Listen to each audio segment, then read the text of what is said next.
guys, thanks for tuning into the All Things Fishing page. So what I have today is I'm going to do a video on my favorite streamer pattern that I use when I fly fish for trout. And the pattern that I actually chose was one that I had come up with myself, and it's kind of my own twist on the trout streamer pattern, and it's something that I hadn't seen anybody else really do. I checked Google Images and there's similarities, but it's my own kind of twist, and I wanted to show you guys how I tie this fly and basically how you can work it in waters around you and stuff like that. So what I have here is a streamer pattern for a trout. It's got a jointed tail, so it's utilizing two hooks on the bottom, and I hadn't seen anybody really layer their material in this manner where under the water the fly would hold its shape very stream-like. You know, when it gets wet, it's gonna look like that, and it's gonna hold its shape really well, and the added tail gives it that little joint action. So for my bass fishermen out there, when you're walking something like a spook or whatever, you do the same motions and it gets that tail going, and the trout just crush this thing. I mean, they absolutely demolish this fly. I've used it many times. I'm almost throwing it all the time whenever I'm throwing a streamer pattern. And I also want you guys to know that even though I use this for trout, it's such a common pattern, you know, being that it's a trout pattern, that you could use it for bass, smallmouth, largemouth, you know, pike, I guess. I don't fish for pike, but I don't see why you couldn't. And so it's a good all-around, you know, multi-species fly. So I'm going to go ahead and show you how to tie this guy right here. Okay, so to start out, we're going to go ahead and grab the first hook. We're going to start from the back and go to the forward, or we're going to start from the back and go to the front. I can't tell you what hook size this is because I grabbed it from an assortment of hooks, but I believe this is about a size 10 hook it's just a size 10 hook. So we'll go ahead and start by just giving it a quick little wrap.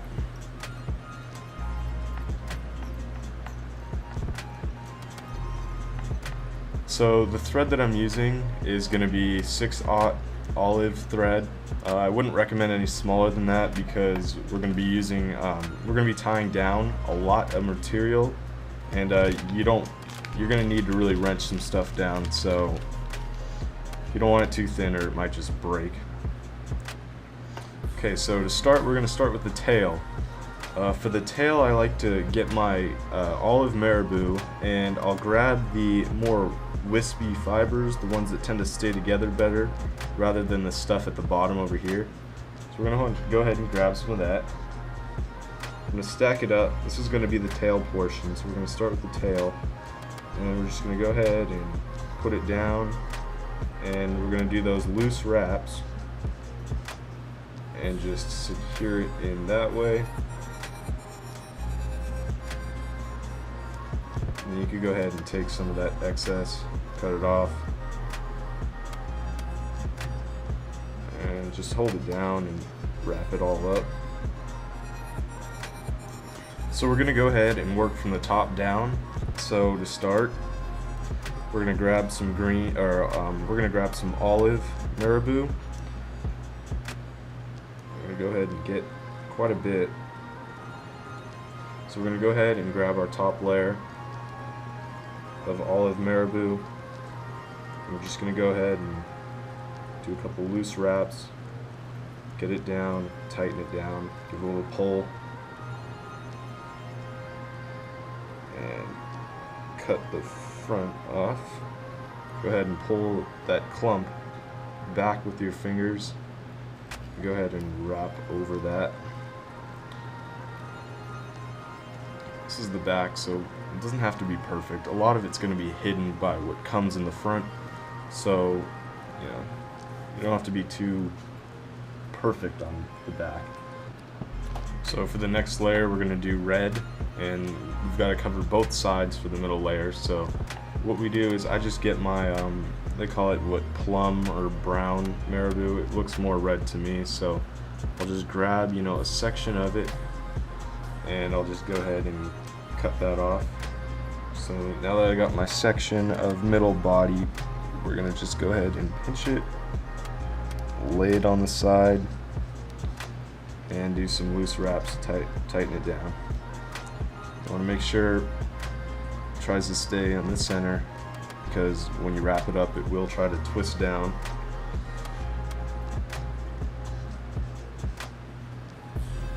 And make sure you cut the excess off, because you'll end up getting way too much in the front. That's not good. So for the other side, I'm just going to go ahead and repeat the same process. To cap it off, we're going to go ahead and grab our bucktail and just try to look for like the hairs on the end. They're usually a little bit thinner. So we're going to go ahead and grab a little section out, and we're going to go ahead and kind of, you know, peel it, you know, grab half, stuff it halfway on the hook, and then this is where that 6/0 thread comes in hand, because anybody who's tied with bucktail before knows that it's pretty thick stuff. It's strong. It doesn't like to be wrapped up as much as marabou does, so you're going to need a lot of strength to really tie this down and secure it well. And if you get a little out of whack on the head, you know, if you don't get the shape perfect, you don't have to worry about the shape on the back. It's more the front where it matters. So I'm just going to go ahead and make sure that it's wrapped up pretty good. I'm just going to go ahead and whip finish the end right here, and put a little bit of head cement on the tail end. Okay, so now we're going to go ahead and do the front of the fly. Again, I don't know the size of the hook. Grabbed it from assortment. If I had to guess, it looks like a size 6, maybe 2 times long shank. So you know, the hooks don't really matter. It's preference. You know, if you're going for pike or bass, you could go for a lot bigger of a presentation, so you can make those hooks bigger and do the same pattern. So I've got some .025 lead-free wire, and I'm going to go ahead and wrap the whole body of this, the whole length of this hook. So go ahead, start from the back, the front, whatever.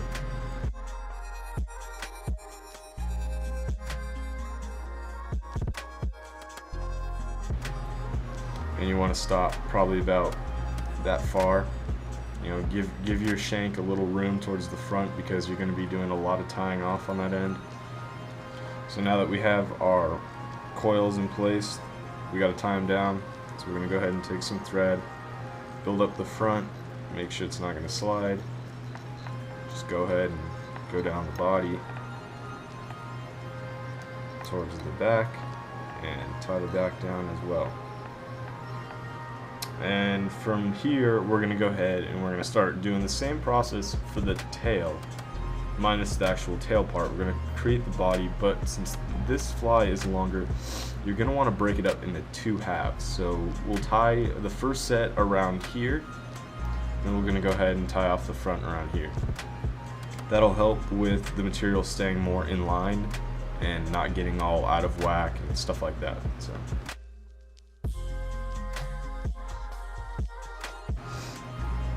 Okay, so we're ready to do the front.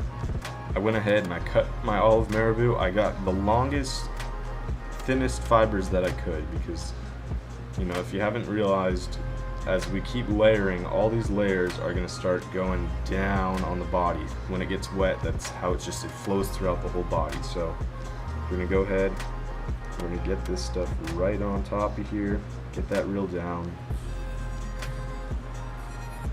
So go ahead and wrap it up a little bit. Now I can't stress enough that you need to cut the fibers as best as you can on the front, because when we do this last bit, this is where, you know, the eyelet is. You don't want to be covering that eyelet. You want to make sure it stays clean, stuff like that. Okay, so I got my red to do my side, and I went ahead and I wetted it down this time to show you guys how much better, it's just, it stays together. Stick it to the side. I'm gonna go ahead and do the other side. Okay, so now I'm ready to finish this off with the bottom layer. So if you look at your bucktail, you've got long, kind of wispy, bent hairs in the back, kind of wavy. And towards the bottom, aside from the brown that you see, you have a lot more straight. It's a lot more straight and kind of holds together, holds a shape better. So we're going to go ahead for the very last bit of front. We're going to go ahead and grab those really straight fibers so it goes ahead and keeps that body nice and clean cut like that. Okay, so we're ready to go ahead and do the bottom portion of our fly. So I've got my straight fibers from the bucktail. Go ahead and grab half, split them, and go ahead and put them on the hook or around the hook. And we're just going to go ahead and kind of try to tuck them up. We want to get them a little closer to the eye this time. So this is where you want to do very tight wraps. This is, we're finishing the fly off right now, so this is where it's all gonna really hold in that mass, all those materials. So right about now we're pretty much ready to go ahead and finish it off. So we're going to go all the way to the back. We're going to pull a tight line so that all this material wants to start standing up on its, because it's being pinched down. And we'll go ahead and give it a nicely shaped head. And then we want to pull some really tight lines, sort of undercutting this eyelet so that it stays exposed. And we'll go ahead and we'll go back just a little bit so that we can whip finish it. And we're practically done at this point. The last thing would be to do is I'm going to put some head cement on it, and then I'm going to go ahead and epoxy the head. Epoxy, probably a lot of people, is something that they don't have on hand. I don't even have it. I surf, so I use my surfboard repair stuff. It's got some Solar Res epoxy that works pretty well. So if you happen to surf, you have that stuff, that'll work the same way. You don't need to epoxy it. It all depends on how well you can do the head. If you could keep it level to where those coils won't want to roll off, then epoxying isn't really necessary. It'll just help, in terms of keeping it all together and stronger. But if you just, put a little head cement on, you should be fine. So now we're going to go ahead and we're going to just clean up the final, cut some of these long ones and just put it together, and I'll show you how it all looks at the end.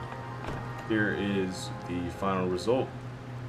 So it's got that, jointed tail that's going to give it some action, and all these materials are going to go ahead and fluff on down and sit nicely in the water, and this pattern should catch you quite a few fish. It's done me well. So I hope you guys enjoyed today's video. This was my first kind of how-to video that I wanted to try and do.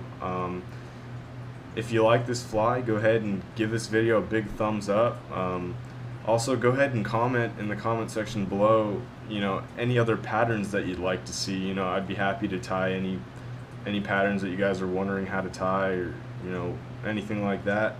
Go ahead and give me any questions on how to tie this guy, if I missed anything. And I appreciate you guys watching. Stay tuned for the next episode.